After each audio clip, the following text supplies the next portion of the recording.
L'infomédia se poursuit. Céline Aslo avec notre invité, on passe en cuisine ce matin. Et que ferait la télévision sans la gastronomie, hein? Vous savez que la cuisine, elle est partout sur le petit écran. Vous avez les apprentis cuistots qui s'affrontent à coups de soufflé au fromage, les restaurants en faillite sauvés grâce à une émission, les concours de boulanger, les chefs qui se fâchent tout rouge devant une recette ratée à la télé. Non, je t'ai plus. La cuisine, voilà, rime, vous avez compris, souvent avec compétition, mais il y a aussi, et heureusement, les émissions où il n'y a rien à gagner, juste le plaisir de la découverte et du partage.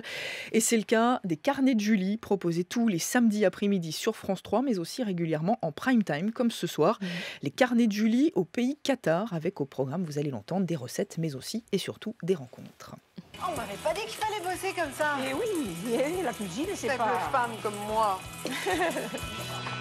On va amuser toutes les papilles de partout dans la bouche. C'est une jolie idée. Et puis quelques amandes blanches.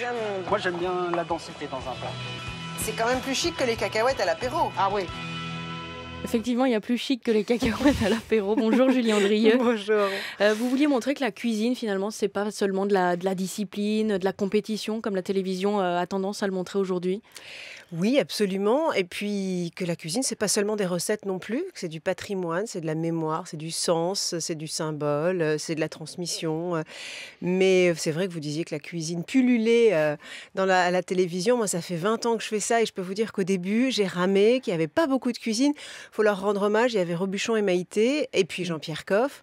Mais c'était vraiment limité à portions congrues. Et puis moi, j'avais envie de proposer une cuisine un peu différente qui, justement, permette aussi une ouverture sur le monde. Et le monde, c'est aussi les régions, parce que finalement, on ne connaît pas forcément la France et ces fameux pays de France, comme je les appelle moi, parce qu'on est bien au-delà d'une segmentation administrative. Ce n'est pas seulement des régions, c'est des pays culturels avec une entité linguistique, avec une entité de patrimoine parfois bâti, parfois artisanal. Et l'avantage de l'Aude, qui est le département dans lequel nous nous sommes promenés, c'est que c'est à la fois assez méconnu et très très varié sur tous ces points de vue. Il y a un littoral, il y a toutes sortes de paysages, du maquis, de la campagne, il y a des oliveraies, il y a de la vigne bien sûr, il y a des forêts. Donc évidemment, ça se ressent dans l'assiette, cette variété. Mais vous voulez donner envie aux téléspectateurs de cuisiner ou de voyager ? Mais les deux, si je pouvais. Bien sûr, de cuisiner évidemment, parce que derrière, il y a des recettes que je teste dans ma cuisine, parce que c'est aussi une émission pratique, donc on délivre sur Internet. Mais avant tout, d'aller dans les régions, de rencontrer ces gens, de pousser la porte. Moi, j'ai pendant longtemps fait une émission à l'étranger qui était sur le même principe, attachée à décrypter un petit peu la cuisine traditionnelle, mais d'autres pays que le nôtre. Et j'avais envie d'inciter les gens à oser parler aux autres, parce que le voyage, c'est finalement la rencontre avant tout. C'est de sortir un petit peu de son confort, de se frotter à l'inconnu.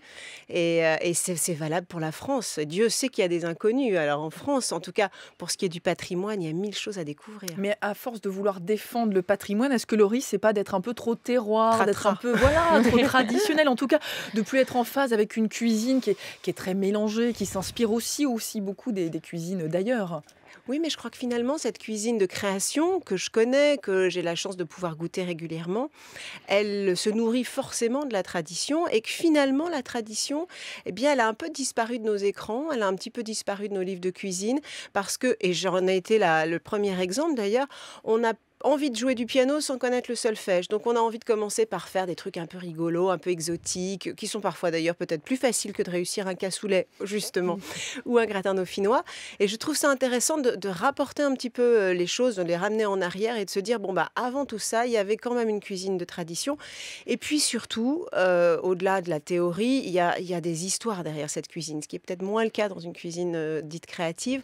Et moi, c'est ça qui m'intéresse. Il y a peut-être un côté sans forfanterie, mais un peu anthropologique finalement.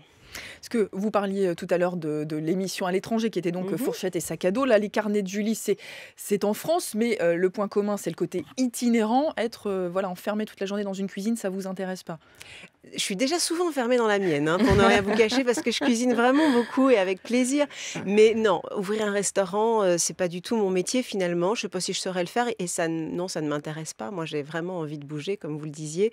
Et vous n'êtes pas lassé, en tout cas, de parcourir les routes et les cuisines de la France entière? Mon mari un peu parfois, que je sois chaque semaine partie, il est un peu lassé. Mais non, moi pas du tout. Et puis c'est tellement riche et on rencontre... Enfin, vous savez, la cuisine, la nourriture, ça amène du plaisir, ça amène de la joie, ça donne envie de transmettre, on en parlait. Donc on est particulièrement bien accueillis quand même. Et puis les gens ont envie de valoriser leurs recettes de tradition parce qu'ils se racontent à travers ça. Ils racontent leur famille, ils racontent leur village. Donc une fois de plus, c'est très riche, c'est très chargé. Et rapidement, Julie Andrieux, une recette en pays Qatar. Qu'est-ce qu'on va pouvoir manger ce soir? Plein de trucs. Alors justement, pour revenir à ce que vous idée, disiez, une idée. Bon, alors le cassoulet, évidemment, parce qu'il y a une voilà. bataille de c'est cassoulet léger, qui ça. est organisée parce qu'elle est réelle. C'est-à-dire qu'ils se tirent la boule entre Castelnaudary, Carcassonne, Toulouse. Donc on a organisé une bataille, mais qui pour le coup aurait eu lieu sans nous, je pense. Et puis, ce qui est intéressant, c'est qu'on a aussi fait appel à un jeune chef, David Prével, qui lui se sert de cette tradition, puisque c'est vraiment un garçon du cru, pour faire des plats beaucoup plus contemporains. Donc vous voyez, elle a aussi sa place dans l'émission, cette cuisine un petit peu plus nouvelle et peut-être un peu plus légère aussi. Mais voilà, sur des bases de produits traditionnels, de produits locaux, et il réinvente un petit peu cette cuisine. Et donc c'est intéressant d'avoir les deux voix. À découvrir ce soir, les carnets de Julie au pays Qatar, numéro spécial, la retrouver donc à 20h55 et tous les samedis à 17h sur France 3. Merci à vous, Julie Andrieux. Merci. Et à demain, Céline Assel. À demain.